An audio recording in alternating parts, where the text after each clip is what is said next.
भारत उनके पास एक strategic autonomy है, तो उनके ऊपर अमेरिका या मगरबी ताकतें उस तरीके से दबाव नहीं डाल सकती जिस तरह से हमारी आर्म ट्विस्टिंग करती हैं। कामरान, एक माइंडसेट का बहुत बड़ा एक इशू है। तो भारत के minister for external affair doctor Jaishankar, Doha forum में उनको बुलाया गया है। डॉक्टर जयशंकर को इंडियन ऑफ द ईयर का अवार्ड दिया गया। तो सबसे पहले तो डॉक्टर जयशंकर को बहुत बहुत मुबारकबाद, कॉन्ग्रेचुलेशंस टू डॉक्टर जयशंकर। क्या वजह है कि अब पाकिस्तान को नहीं बुलाया जाता? डॉक्टर जयशंकर जो है उसको इसलिए बुलाया जाता है because he is a serious player. He is a serious player. Indians क्या कहते हैं, हमारा मुकाबला करना चले थे, अब देखो उनके हाथ में कटोरा आ गया। भाई नरेंद्र मोदी यही कहते हैं ना कि हमारा मुकाबला करने चले थे, देखो आज इनके हाथ में कटोरा आ गया।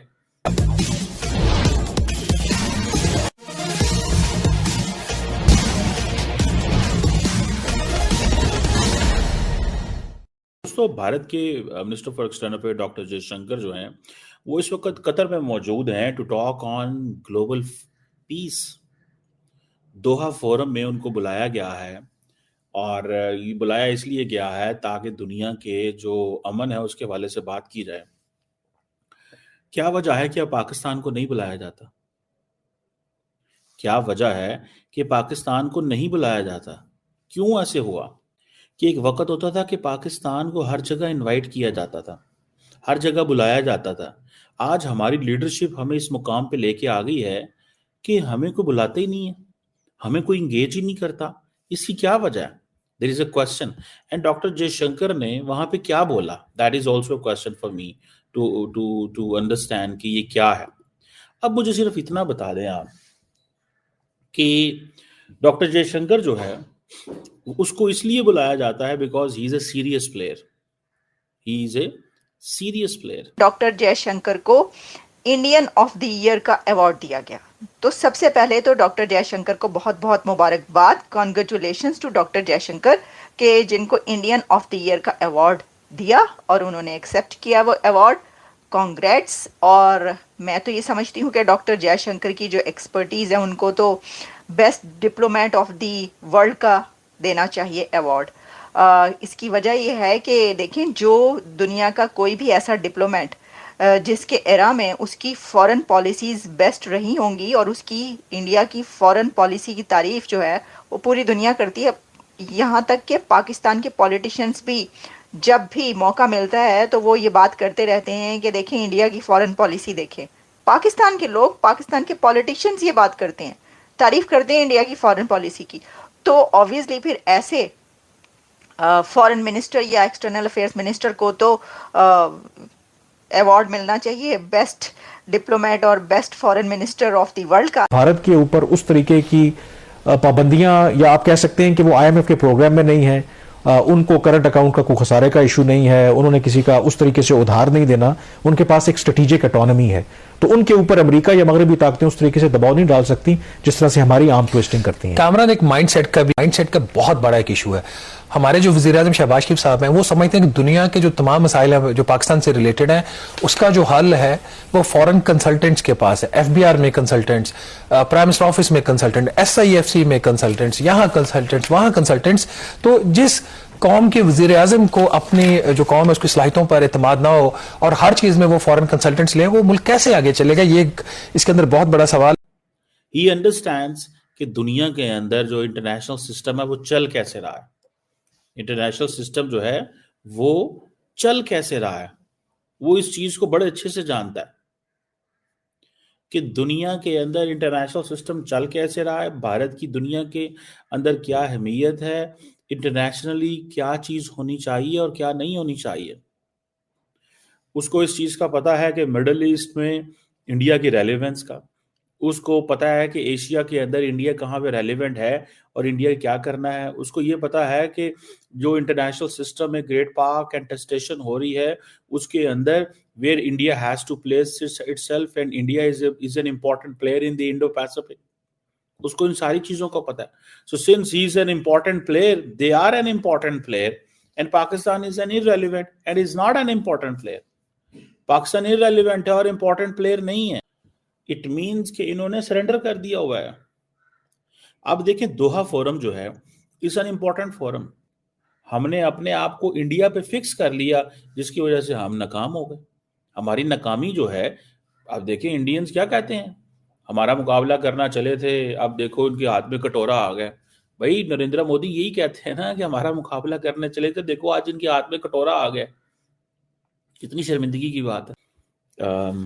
ये कैसे चीज़ बेहतर होगी मुझे नहीं पता, लेकिन अरब वर्ल्ड ने हमें लिफ्ट करानी छोड़ दी है, ठीक है, और वो इसलिए करानी छोड़ दी है कि उनको पता चल गया, उनको इस चीज़ का पता चल गया है कि यार ये जो है ना, ये they are not the ones जिनके साथ हम मिलके कोई मुस्तकबिल का रास्ता इख्तियार कर सकते हैं, क्योंकि हम इतने प्रोग्रेसिव ही नहीं हैं। We are not that progressive. हम उस तरह अगर प्रोग्रेसिव होते तो क्या ही बात होती। उनको ये पता है कि ये बस एक डिपेंडेंट नेशन है, ठीक है, dependent nation with mediocre intellect. So हमारे पास इस तरह के लोग नहीं हैं जिनको दोहा फोरम में इनवाइट किया जा सके। दैट इज अ लॉजिक जो मुझे समझ आती है। बट जयशंकर वहां पे बैठ के उनको बता रहा है कि जो है यूक्रेन की जो जंग है उसकी वजह से दुनिया में महंगाई हुई है। वो बता रहा है उनको यूक्रेन की जंग की वजह से जो कॉस्ट ऑफ लिविंग है वो बढ़ गई है। कभी पाकिस्तान की किसी लीडरशिप ने ये कहा हो कि ग्लोबल साउथ में क्या हो रहा है? लफ्ज ग्लोबल साउथ जयशंकर के मुंह में होता है 24 घंटे। वो 4 जुमलों में से 6 जुमलों में से एक जुमला ग्लोबल साउथ पे बोलता है, बिकॉज वो क्लेम करना चाहते हैं ना। ओ भाई आप लोग इसी के ऊपर ही बात कर लो कुछ उनके साथ। ये तो बनता है, ठीक है, वो क्योंकि वाकई the best number 1 Indian of the year है जो उन्होंने अपने मुल्क के लिए करके दिखाया। लेकिन ये जो सेरेमनी है इसमें पाकिस्तान की बात कहाँ से आ गई? तो देखिए कई ऐसी इवेंट्स होते हैं जिसमें हम देखते हैं कि इंडिया में कोई इवेंट हुआ, किसी न्यूज़पेपर ने करवाया, किसी टेलीविज़न चैनल पर हुआ, कहीं भी हुआ, तो उसमें होता ही है कि जो लोग होते हैं वो बात ज़रूर करते हैं। डॉक्टर जयशंकर से तो ज़रूर बात करते हैं कि पाकिस्तान की, और उनको पता होता है, जो भी जर्नलिस्ट ये बात करता है उसको पता होता है कि वो जब जवाब देंगे तो जवाब फिर बात निकलेगी तो दूर तलक जाएगी। ऐसे ही वो डॉक्टर जयशंकर ने फिर जो जवाब दिया वो बात निकली है तो ये मेरे प्रोग्राम से आगे दूर तलक ही जाएगी, देखिएगा। अच्छा, उन्होंने कहा कि 26/11 पर बात की, कोई भी ताल्लुक ना रखना और कह देना कि नहीं अब कोई रिलेशन नहीं है इंडिया की तरफ से, अब कोई रिलेशन आपसे नहीं बन सकता, no trade and no talks, और ये जो दहशतगर्दी है इसकी वजह से अब कोई, जब तक दहशतगर्दी है तब तक नहीं हो सकता। और उसके बाद इग्नोर कर देना, पाकिस्तान को बिल्कुल इग्नोर कर देना इंडिया की तरफ से, ये जो है ये ज़्यादा बड़ा जवाब है। क्योंकि ऑब्वियसली कि कोई अब रहा ही नहीं, सब ये कहते हैं कि वो तो है ही नहीं, इंडिया के लिए तो कोई ताल्लुक ही नहीं, कोई हैसियत ही नहीं पाकिस्तान की, क्योंकि वो बात ही नहीं करते। उन्होंने कहा वो छोड़ ही दिया हमने, आप कौन है आप लोग, ये इस तरह की बात चलती है, ठीक है।